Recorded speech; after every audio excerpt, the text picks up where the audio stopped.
kujifunza na kuendelea kufundishwa na Baba ambaye ndiye kweli yote. Karibu kwenye TV ambayo ni Kweli Yote TV kwa ajili ya ufahamu wa siku ya mwisho ambao ni yeye mwenyewe anatuelewesha na kutufundisha na kutufundisha. Basi kabla ya yote tushukuru kwanza kwa sababu ni mwema.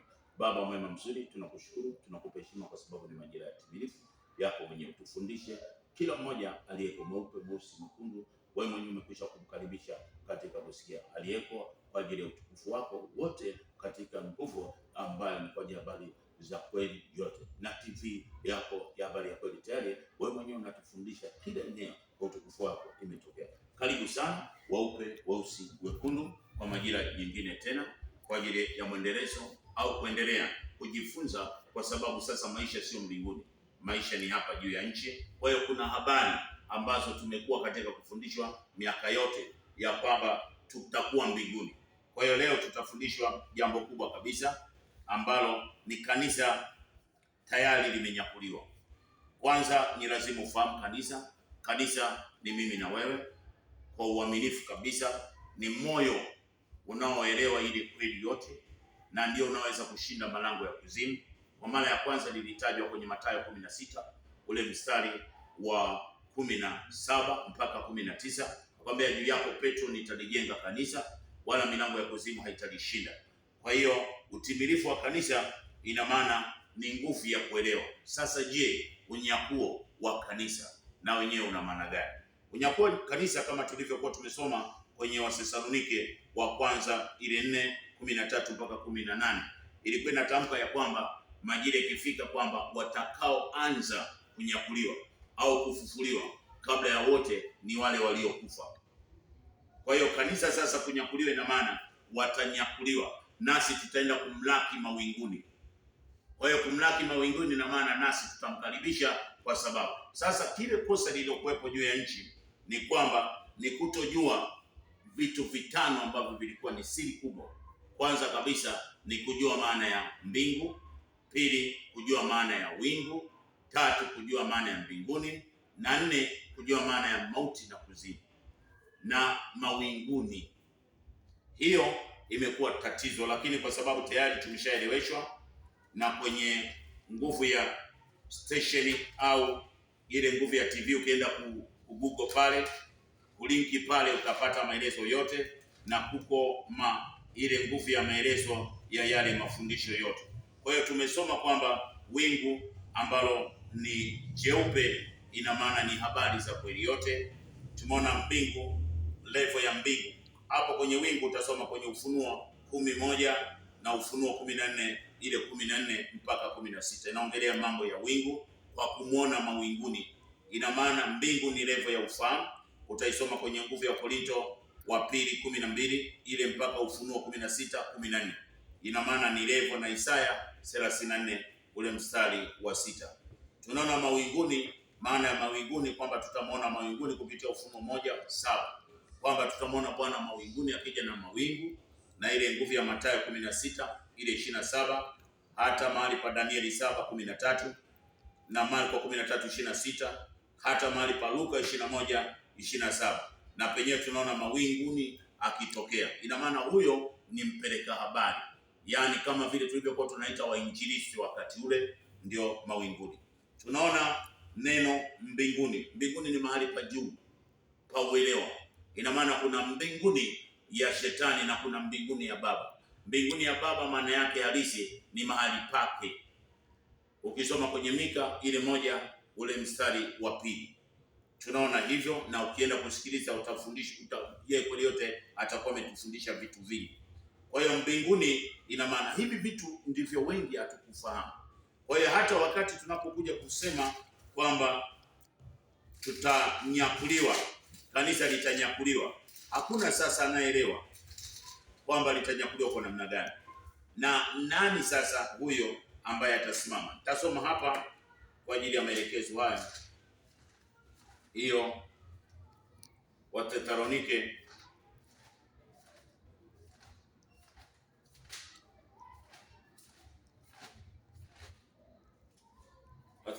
wa kwanza ile 4 ule mstari wa 13. Lakini ndugu zangu, hatutaki msijue habari zao waliolala mauti, msije mkahuzunika kama wengine. wasio na matumaini. Maana ikiwa twajua ya kwamba Yesu alikufa akafufuka, vivyo hivyo na hao waliolala katika Yesu yeye atawaleta pamoja naye. Kwa kuwa twawaambia haya kwa neno la Bwana, kwamba sisi tulio hai tutakaosalia hata wakati wa kuja kwake Bwana, hakika hatutawatangulia wao waliokwisha kulala mauti, kwa sababu Bwana mwenyewe atashuka kutoka mbinguni pamoja na mwaliko na sauti na malaika mkuu, na parapanda yake itapigwa, nao waliokufa katika Kristo watafufuliwa kwanza. Kisha sisi tulio hai tuliosalia tutanyakuliwa pamoja nao. Ina maana sasa neno nguvu ya kwamba tutaenda mawinguni, hiyo ya kufufuliwa siku ya mwisho, utaona ufufuo wa siku ya mwisho kwenye Kweli Yote TV, ambayo inaelezea kabisa wanaofufuliwa ni wale ambao kwanza ni sisi tunaotembea. Ukisoma kwenye Ezekieli 37 ile 1 mpaka 28 utapata pale anakuambia, nyinyi mmekuwa makaburi, tawatoa kwenye makaburi. Kwa hiyo sisi kwanza ndio tunaofufuliwa, halafu wale ambao wamelala, ile shughuli zao zinakuwa zisitumike mara mbili. Ndio huo ufufuo wa siku ya mwisho. Si hayo tuliokuwa tunafundishwa. Ukisoma kwenye Yohana 11 ule mstari wa 20. Kwa hiyo ufufuo uko kwenye kweli.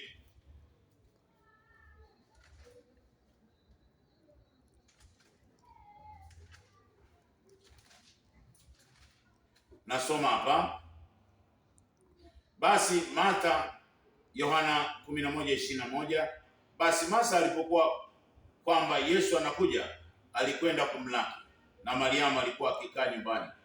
Basi Martha akamwambia Yesu kwa levo ya kweli, Bwana, kama ungelikuwepo hapa, ndugu yangu angalikufa. Lakini hata sasa najua ya kuwa utakaomwomba yeye kweli yote atakupa. Yesu akamwambia, ndugu yako atafufuka. Martha akamwambia, najua ya kuwa atafufuka katika ufufuo wa siku ya mwisho. Yesu akamwambia, mimi ndimi ule ufufuo na uzima. Yeye aniaminie mimi, yaani ile kweli sasa ndio inayotufufua. Kwa hiyo anaofufuka ni walio wazima. Kwa hiyo tunaona sasa hapa kanisa kunyakuliwa. Maana yake sasa, ili uelewe kanisa, maana ya kunyakuliwa ina maana yeye kwanza mwenye kanisa lazima afahamike kwamba je, Yesu kwa levo ya Yesu alikuja afanye nini juu ya nchi. Jambo kubwa sana hilo ni lazima tulielewe. Tukishalielewa hilo, basi tunapata kufunguka. Kwa hiyo Yesu kile ambacho alichokuwa ameagizwa na Baba, kwa sababu tayari tulikuwa kwenye hatia kwenye ile miaka 930 na ile miaka 70 ya kumwacha baba na mama. Yaani baba ni kweli na mama ni ile majira ya mwaka wenye miezi 9 kuacha, kama vile Mwanzo 3 ile 20 ilivyosema.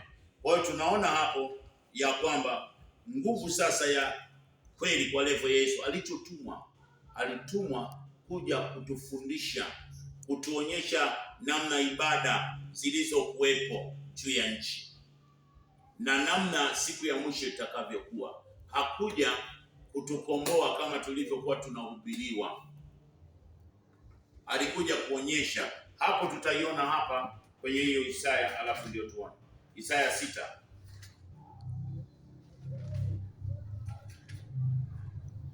Kisha nikasikia sauti ya yeye aliyeumba, ambaye ni kweli yote, ni mtume nani, naye ni nani atakayekwenda kwa ajili yetu? Ndipo aliposema, mimi hapa, nitume mimi. Naye akaniambia, enenda ukawaambie watu hao, fulizeni kusikia lakini msifahamu, fulizeni kutazama lakini msione, unaoneshe moyo wa watu hao, ukawatie uzito masikio yao.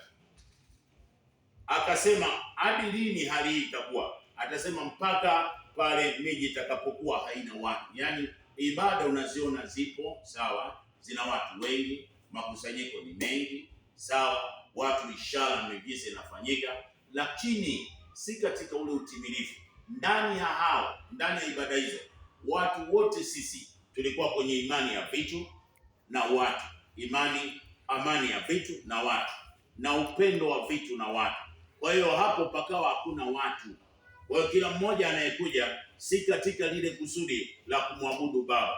Ndio maana kwenye Yohana 4:23 akasema saa inakuja watakao mwabudu yeye katika kweli. Ina maana anawatafuta watu wao. Ndio maana akasema akija Baba atavunja hizo mifumo. Kwa hiyo kila atakachokivunja sasa ni lile andiko ambalo tunaliona kwa ajili ya maelezo juu ya nchi, kwamba kanisa litanyakuliwa, litakwenda mawinguni katika majira ya miaka 7, nalo litarejea tena kwa ajili ya kumlaki Bwana mawinguni. Kwa sababu ya kutokujua mawinguni ni nini, mbingu ni nini, na nguvu ya wingu ni nini, na ile majira ya mauti na kuzimu, hata mawinguni kutofahamu. Kwa hiyo likawa ni chenga, lakini sasa tumeelewa. Ndio maana hata kwenye Mathayo sasa 13 anasema kwa mafumbo, kwa sababu ya ule mfumo wa sisi kuwa tumemwacha Baba. Kwa hiyo yeye alikuwa anatuonyesha tu ile namna tulivyo na ibada zilivyo juu ya nchi, kwa sababu nasema nao kwa mifano, kwa kuwa wakitazama hawaoni na wakisikia hawasikii wala kuelewa, ili neno la nabii Isaya litimie kwao, lile la Isaya. Tunaona hata kwenye mahali pa Matendo, naye huyo Paulo akisema, Matendo 28 ule mstari wa 25, na walipokuwa wapatani wao kwa wao wakaenda zao. Paulo alipokwisha kusema neno jambo hili, ya kwamba Roho Mtakatifu alinena vema na baba zetu kwa kinywa cha nabii Isaya akisema, nenda kwa watu wao ukawaambie, kusikia mtasikia wala hamtafahamu, na kuona mtaona wala hamtatambua, kwa maana mioyo ya watu wao imepumbaa na wala hawasikii vyema, na macho yao yamefumbwa, wasije wakaona kwa macho yao na kusikia kwa masikio yao na kufahamu kwa mioyo yao, wakabadili tabia na nia zao, nikawaponya. Basi julikane kwenu ya kwamba wokovu huu umepelekwa kwa mataifa. Ina maana mataifa, ule mlango sasa wa mataifa na wenyewe utasomeka leo kwa muda huu mfupi wa kuelewa kwamba, kwa hiyo ile majira sasa ya injili ya Yesu, mpaka anatamka kwamba ukamilifu wa dari, ile Mathayo 28:19, ukamilifu wa dari, ina maana ni ile siri yake kujulikana kwamba alitumwa nini, ili sasa utimilifu ujulikane. Kwa hiyo tunaona waliokuwa wanajua kwamba Yesu alitumwa si katika kutimiza, ilikuwa ni mapepo. Mathayo 8 ule mstari wa 28. Ndio maana unaona wachawi walikuwepo wengi sana kwenye ibada, mpaka mafilimaso, kwa sababu walikuwa msingi wa kanisa hauko vile unavyotakiwa. Mathayo 8 ule mstari wa 28. Na alipofika ng'ambo katika nchi ya Gerasi, watu wawili wenye pepo walikutana naye, wanatoka makaburini, wakali mno hata mtu asiweze kuipitia njia ile. Na tazama, wakapiga kelele wakisema, tuna nini nawe, mwana wa Mungu? Umekuja kututesa kabla ya muhula wetu? Kwa sababu ya lile agreement ya kwamba Yeremia 27 Baba anamkabidhi Babeli miaka 70, twende utumwani kwa ajili ya yale ambayo aliyafanya Adamu, kumwacha baba na mama. Ina maana tunaona sasa kwamba hapo ndipo anapoonekana ghafla yeye, kama vile Ufunuo ile 16:14 inavyosema, atakuja ghafla, hakuna atakayeona, atakayefahamu, ila atakuja na ile maelezo sasa. Ndio maana akasema kufumba na kufumbua, kanisa litanyakuliwa. Ina maana ni ule mfumo wa kila mmoja kumjua yeye alitumwa nini na kanisa msingi wake ni nini. Kwa hiyo msingi wa kanisa sasa unaujua ni kwamba umejengwa kwenye mitume 12. Na hao mitume 12, imani ya mitume hawakuwa na imani, walimwacha, akiwa anatuonyesha kwamba, kwa sababu alikuwa kiunabii, anatuonyesha kwamba uumbaji umejengwa kwenye msingi wa kabila 12, mitume 12. Kwa hiyo akija ataubomoa huo mfumo. Ufunuo 21 ule mstari wa 14. Na ukuta wa mji ule ulikuwa na misingi 12, na katika ile misingi majina ya 12 ya wale mitume 12. Lakini tunaona kwenye ile nguvu ya Marko 16 ile 14, mitume wakiwa hawaamini ile kweli. Kwa hiyo wanaishi sasa kiishara, kimiujiza. Nitakuonyesha hapo wote.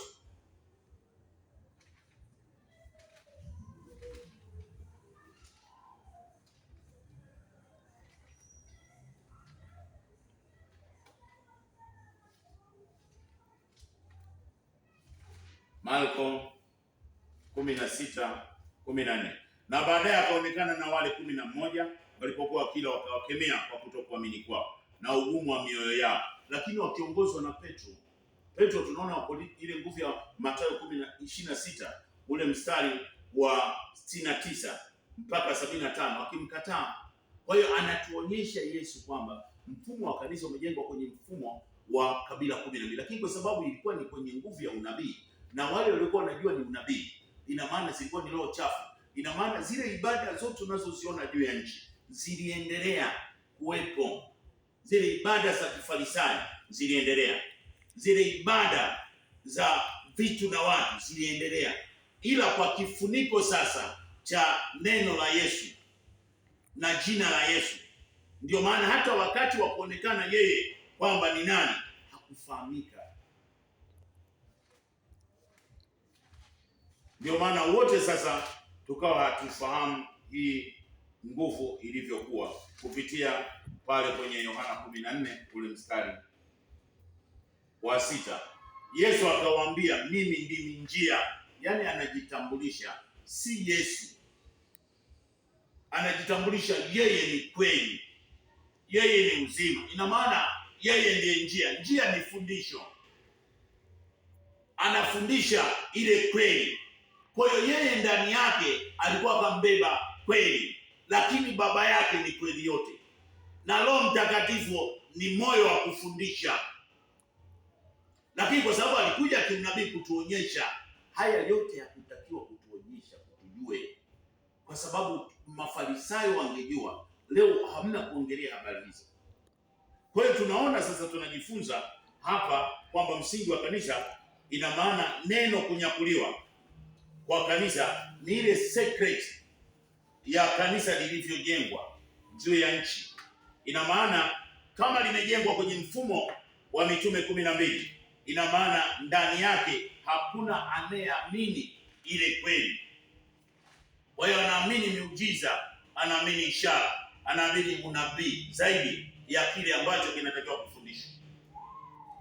Ndio maana akasema kanisa halipo juu ya nchi. Akasema nikija nitavunja hiyo kanisa, kwa sababu kuna wafanyabiashara. Sio wafanyabiashara wa malimani, hapana. Wafanyabiashara ndani ya mioyo yetu. Tuna imani ya vitu, tuna imani ya watu. Yaani watu, hakuna mahali ambapo hata ule upendo haupo. Ndio maana akasema upendo umepoa. Kwa hiyo tunaona sasa kwamba kanisa ni ile mfumo sasa ya kwamba nguvu ya kanisa kunyakuliwa ni ile siri yake, kwamba kumbe kanisa mfumo wake uko hivi, basi kanisa linaharibika. Kwa hiyo linanyakuliwa, si kunyakuliwa eti mimi na wewe tunanyakuliwa kwenda mawingu, na sio hivyo. Ni ule ufahamu unabadilishwa na yeye, jinsi ulivyokuwa unaamini, jinsi ulivyokuwa unaelewa, kumbe sivyo. Kwa hiyo huo ndio unyakuo. Ndio maana natangaza ni tayari umetokea juu ya nchi. Ina maana juu ya nchi kanisa, msingi wa kanisa haupo. Kwa maana hiyo kanisa sasa hivi mimi na wewe tunaitwa ni nuru ya kweli yote, kwa sababu tayari tunampokea huyo kweli yote, tunamwelewa huyo kweli yote. Ina maana uharibifu. Sasa pini kubwa juu ya nchi ni mitume 12 ambao tumeusoma kwenye Ufunuo 10:21 ule mstari wa 14. Kwa hiyo pini ni ya Paulo. Paulo ndio amekuwa pini juu ya nchi, kwa ajili ya wengi kutoelewa ule mfumo, kwamba je, Petro ni nani alimwagiza kwa mtume? Jibu rahisi, Paulo hakuagizwa na Yesu ila kuna utendaji fulani wa Babeli juu ya nchi kumwingia kwa ajili ya kuja kufundisha ile nguvu ya kazi za mitume na kazi za Yesu na Roho Mtakatifu, ambao kwa habari ya Isaya 6:8-13 tunaona pale Paulo, kwa kuonyeshwa au kusoma tulivyofundishwa hivi, Paulo anaonekana moja kwa moja nguvu ndani yake, sio lile kusudi la yeye, kwa sababu kama fundisho lake lote ni kwa ajili ya kwamba kazi za Yesu, kazi za mitume na Roho Mtakatifu. Tunaona nafasi aliyotumia Paulo ni ile ya Mathayo 10:5. Hao senashara Yesu aliwatuma akawaagiza akisema, katika njia ya mataifa msiende, wala katika mji wowote wa Samaria, afadhali mwende mkashike kuwaendea kondoo. Kwa sababu hapa alikuwa kiunabii akituonyesha ule mfumo uliokuwa juu ya nchi, ya kwamba pote kwa mataifa hakuna mahali pa ibada bado, mpaka yeye atakapokuja kusimamisha hii nguvu ya majira yake kwa utimilifu. Kwa hiyo tunaona hii nafasi ndio anaichukua nafasi ya Paulo. Paulo ndio anachukua nafasi ya mtumishi wa kupeleka habari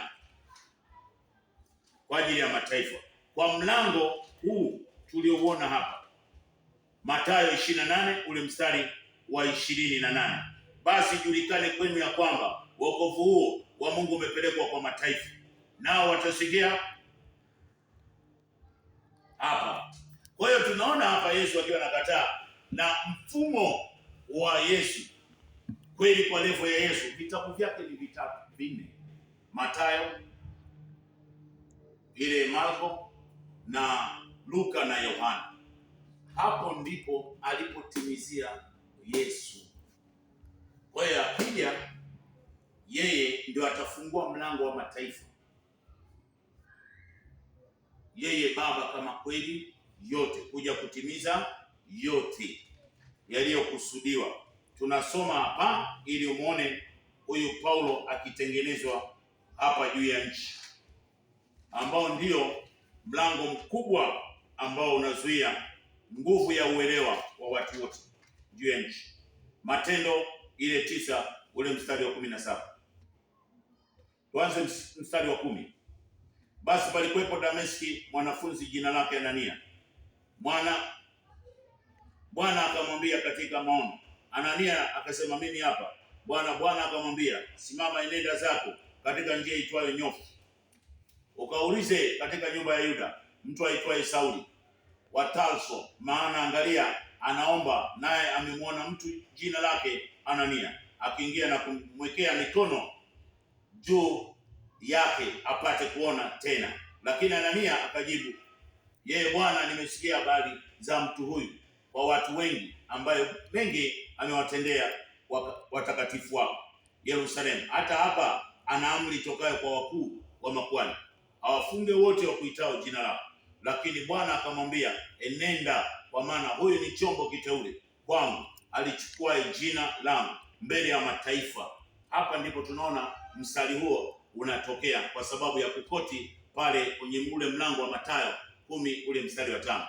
Yesu kweli akiwazuia wanafunzi wake, kwa sababu ilikuwa ni unabii, wasiende popote kwa ajili ya kuhubiri mpaka utimilifu atakaposimama kwa ajili ya yeye kurejea na kuja kutufundisha yote.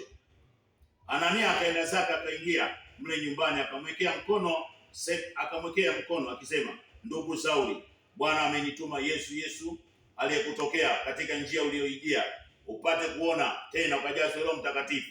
Mara vikaanguka machoni pake vitu kama magamba, akapata kuona, akasimama, akabatizwa, akala chakula na kupata nguvu. Akawa huko siku kadha wa kadha pamoja na wanafunzi walioko Dameski. Mara akamhubiri Yesu katika masinagogi kwamba yeye ni mwana wa Mungu, na wote walisikia wakashangaa, wakasema, sio huyu aliyewaharibu walioitia jina hilo huko Yerusalemu? Hapa alikuwa amekuja kwa kusudi hilo, awafunge. na kuwapelekea kwa wakuu wa makuhani. Sauli akazidi kuwa hodari, akawatia fadhaa watu waliokaa Dameski, akithibitisha ya kuwa huyu ndiye Kristo.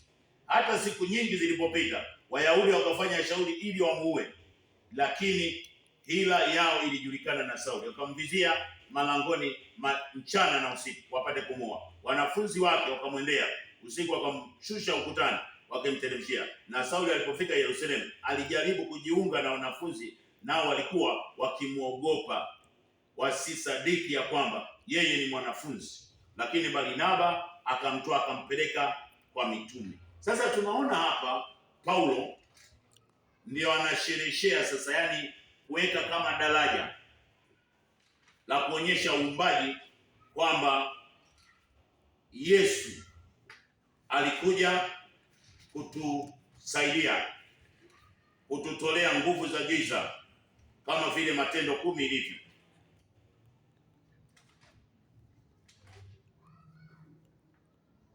Matendo 10:38.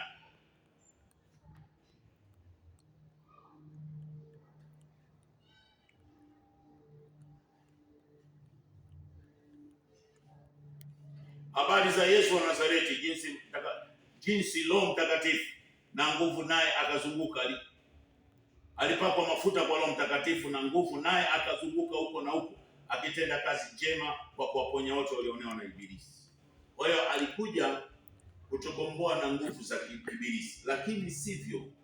Kwa sababu wewe imagine, wewe ambaye unatazama, wewe ambaye unapokea, wewe ambaye unaelewa kwamba kama angekuja kutukomboa leo, nguvu za giza na uharibifu juu ya nchi usingekuwepo, na wala asingesema arejee tena, na wala asingesubutu kuja kusema mambo ya unyakuo wa kanisa. Kwa hiyo unaona kabisa kupitia ile Isaya ile 6 ile 8 mpaka 13, kwa sababu ilikuwa ni kifuniko na tulikuwa kwenye ibada za Babeli. Ina maana Babeli walitengeneza mtume ambaye wa kukaa kwenye ile nafasi ya baada ya Yohana 21 kwamba ni nani, kwa sababu Paulo wamemkataa huyo kweli, na wamefungiwa kwa sababu hawana namna. Roho Mtakatifu hajashuka kwao, hayupo, sababu yeyote hawezi kuwa na Roho Mtakatifu kama amekukataa. Kwa hiyo tunaona roho zitendazo kazi juu ya nchi ambazo ndizo ziko zinatumika kwa ajili ya haya mazingira. Ni hii kitendo cha Mathayo 27 ule 51 kutofahamika hapa, na kwa sababu ilikuwa ni siri na ilikuwa ni unabii, kwa hiyo hatukuweza, lakini sasa tunaelewa. 27:51, na tazama, pazia la hekalu likapasuka vipande viwili toka juu hata chini, na nchi ikatetemeka na miamba ikapasuka, makaburi yakafunuka, ikainuka miili mingi ya watakatifu waliolala, nao akisha kutoka makaburini mwao baada ya kufufuka kwake, wakauingia mji mtakatifu, wakawatokea wengi. Sasa jiulize, hawa kwa kipindi hicho alipofufuka, hiyo miili ilienda wapi? Hizo roho ina maana ndizo zitendazo kazi juu ya nchi nyuma huku, wakiwa wanawatumia hao. Tunaona kwenye Samueli wa kwanza 28 ule mstari wa 3 mpaka mstari wa 20, na ile Luka 16 ule mstari wa 19, baba wa imani naye akitumika hivyo hivyo. Kwa hiyo tunaona Roho Mtakatifu baada ya kuonekana ni unabii na kuonekana hawa mitume wamemkataa, yaani kwamba madhabahu ya kanisa ina mitume 12 na nguvu yake si katika kuamini. Kwa hiyo watu wote juu ya nchi tuko katika, si katika kuamini ile kweli, tuko katika ishara, miujiza na unabii na ubashiri. Ndio kanisa lilivyokuwa linajengwa, lakini kanisa hilo si la yeye ni kanisa lililoelimishwa ile elimu ya kweli yote.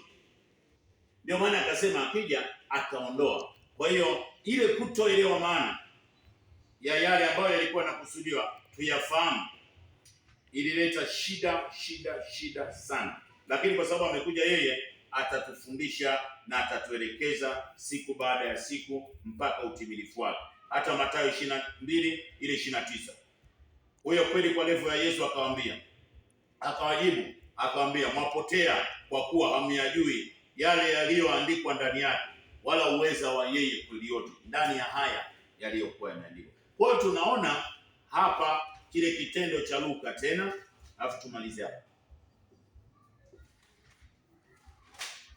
Tumalizie kwa leo, alafu tutaongelea Paulo sana kwa ajili ya kujifunza. Paulo huyu Paulo,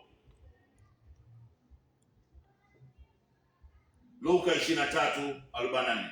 Hapo ilipokuwa apata saa 6, kukawa giza juu ya nchi yote, hata saa 9 jua lilipopungua, nuru yake na pazia lake likapasuka katikati. Huyo kweli kwa levo Yesu akasema kwa sauti kuu, akasema, Baba, mkononi mwako naiweka roho.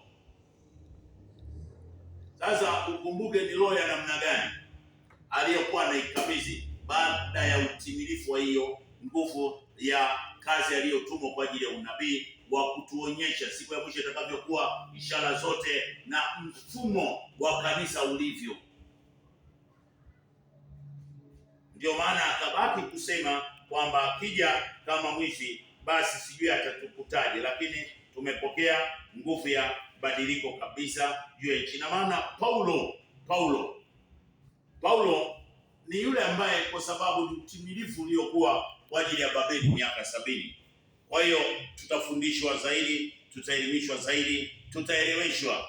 Paulo hata ile nguvu ya maficho mengi sana ya juu ya nchi ya mitume, manabii wamejificha kwa Paulo. Kwa hiyo Paulo kwa uhalisia kabisa ndio ulikuwa ni mlango wa kuzuia watu wote juu ya nchi wasije wakakutana na kweli juu ya nchi, hata wakati atakapokuja. Kizingiti kikubwa kiwe hapo. Amekuja yeye atusaidie, kwa sababu ni siku ya mwisho, kweli yote ni wazi.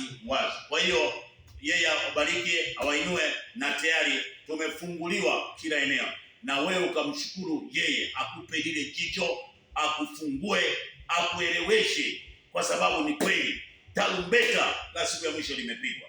Kwa hiyo yeye umbaji umebarikiwa, watu wote wamebarikiwa, weusi wekundu, wa imani zote, wakubwa kwa wadogo, viongozi na wasio viongozi, wa mataifa yote. Tumeinuliwa, tumelindwa. Yeye Baba yuko juu ya nchi, imetokea.